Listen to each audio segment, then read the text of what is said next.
Hello, welcome back to another episode from Pale Horse Survival and Tactical. I'm Bill, glad you could join me.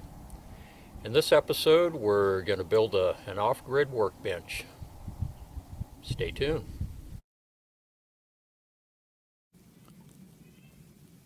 All right, I literally have unlimited resources up here to build with, and a huge storm passed through this past winter time and just literally obliterated a bunch of trees.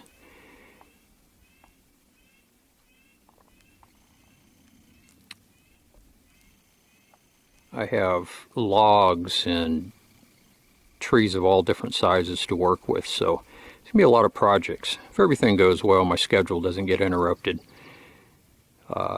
I have a lot of projects planned, so I'm going to go ahead and this is a Callicedrus decurrens. No, actually I take that back. It took out an incense cedar on the way down. Okay, so here's the cedar. This is a Callicedrus decurrens, incense cedar. When this tree, this is the ponderosa pine, and how I know that, you can see the reddish coloration on the bark here. So that came this way and took out a bunch of branches off of this incense cedar. I've seen all this cedar down on the ground here. That's why I thought it was a cedar, but it is not. Those are branches that the tree took out on the way down, so, and a ton of branches it did. There's just a wreckage here. So I'm going to go ahead and get started. So I'm going to square the end of this off, side cut some of these branches, and get started on this thing. So I have some plans for it. We'll see if they go the way I envision. I brought up this is an old warranted Superior 102-year-old cross-cut logging saw. It is in outstanding condition. It's 1 or 2 man, so I took the handle, mounted it. It has 2 holes, so I put it in the back since I'm working solo like I normally do. The other hole's up front if you're working 2 people. So let's go ahead and get started.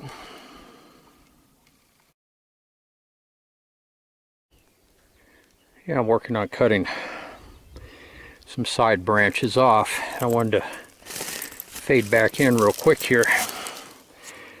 Some of these branches, a lot of them are fresh, still have the bark on them. A few are older branches, like this one. And I'm going to cut this off. If you look at this, that's fat wood. There's a lot of it in here. It's a nice piece. See that grayish color? That's oxidation. Fat wood will oxidize. Just below that is fat wood. That's why this has remained, and the rest of it, where there was no fat wood, it has eroded off over time. This is an older branch here. Here's some other smaller pieces. This one here, fat wood here. You can see that kind of greasy look here. So I'm going to put you back on the tripod and cut this off and show you this. That's a nice chunk there. Stay tuned.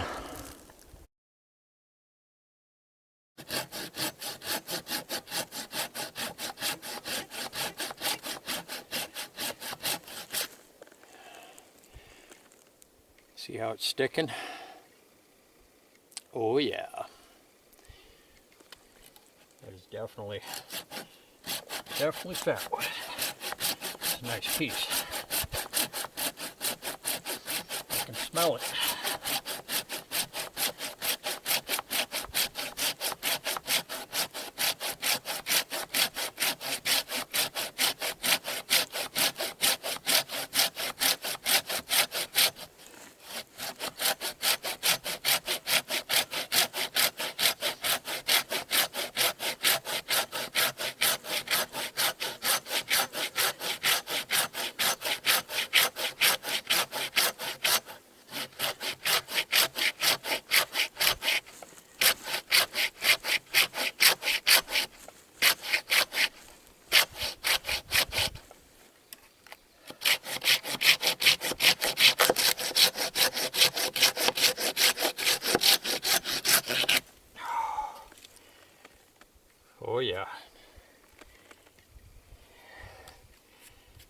You're never sure if it's fat wood.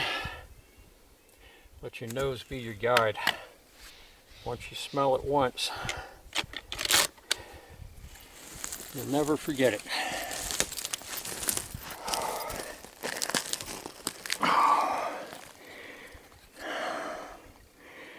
Look at that. And this thing's heavy. Solid. That's a dragon's tooth.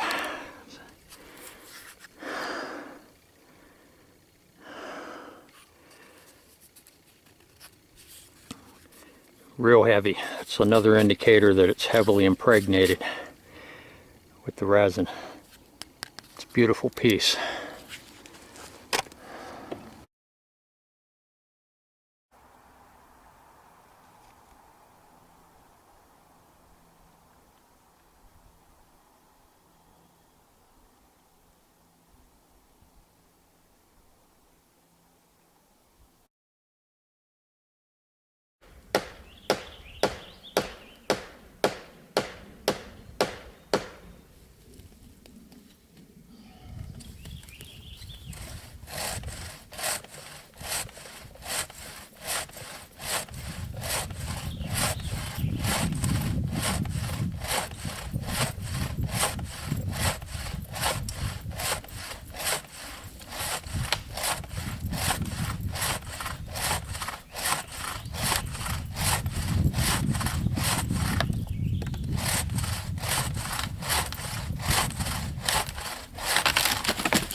Alright, just wanted to go over some of the fat wood that I pulled off that tree. And there's still some on it, but really good fat wood here. Some smaller pieces. And I've got plenty at home. I'll just stash it here at my camp for future use.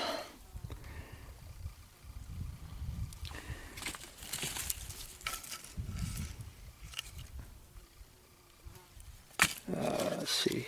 This one didn't have much. That one's actually not a very good piece.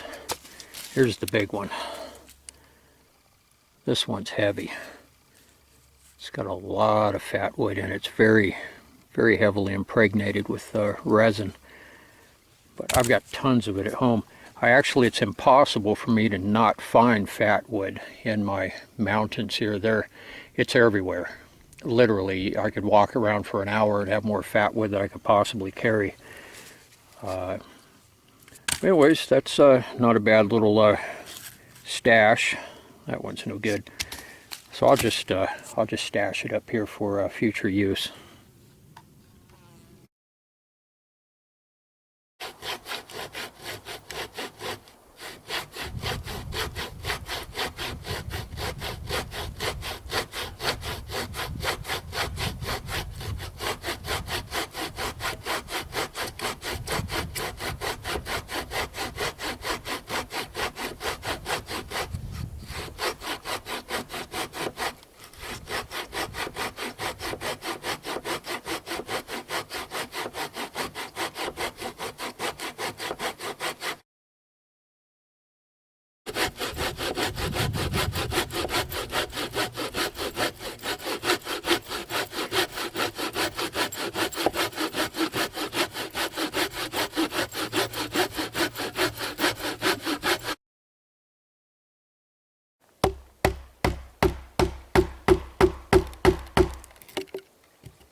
Okay, the workbench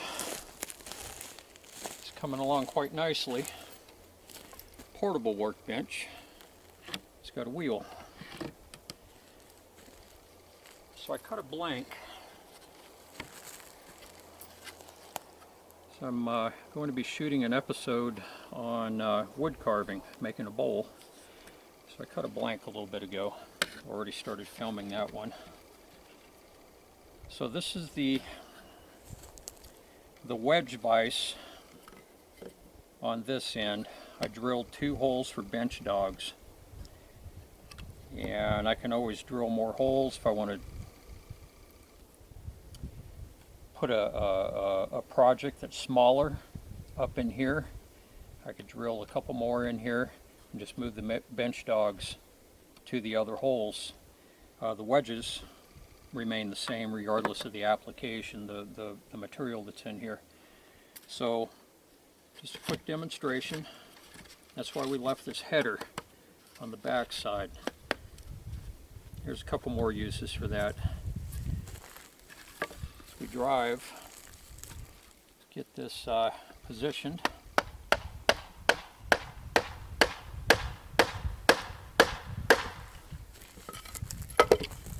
Drive the wedges in.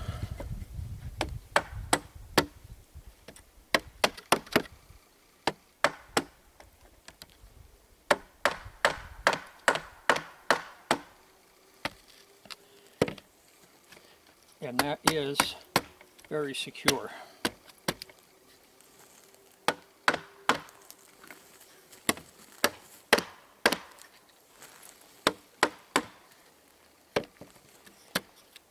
And that will hold material while it's being worked on. Just acts as a third hand.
Okay, I'm finally done with this project here, and I want to go over what I did.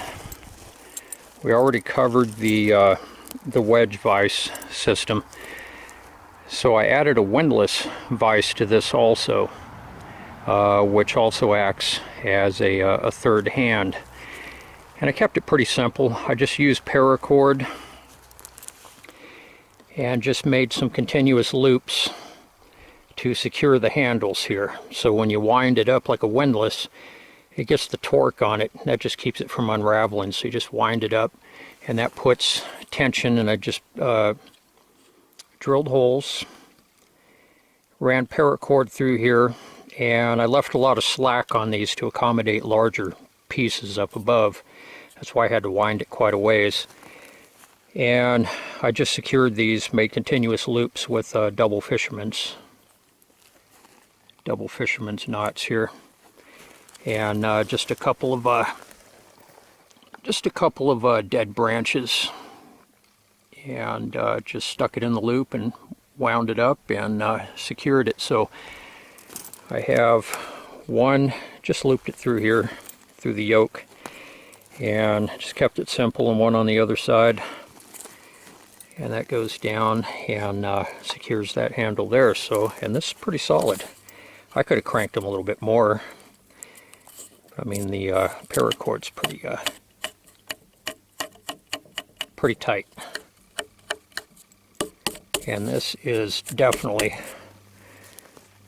held in place. So if you're gonna use a draw knife or use your fixed blade as a draw knife, you can put a longer piece in here that could extend out this way, or with the bench dogs taken off and that blank out of the way, you can secure it back this way to where it butts up against the header here, and you can always draw it this way if you're making a bow stave, planing a bow stave down or whatever. And you can also do this off to the side too, if you run loops through here, something, but I think it would be a little less stable to the side. Going laterally, I think it's much more stable, and you can canter this off to the side just a little bit to miss the wheel here. The wheel's really not running interference. It's actually easy to kind of angle that off. So anyways, guys, this is my idea for a portable off-grid workbench. I don't believe I've seen anybody design one with a wheel, kind of a wheelbarrow design. I have a blank sitting up there ready to go, and I'm going to be making a bowl out of that, so stay tuned for that episode. I think it came out pretty decent. I got tired of working on things and bending over or being down on my knees, and so this is just a little, it's about waist height or a little less than that, and a little bit easier to do projects. I've got some rawhide projects coming up that I'm going to be using this for. I've got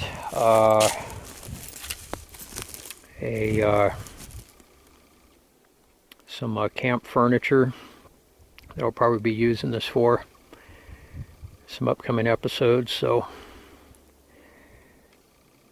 there she be. Had a lot of fun building this, actually. I love working with wood.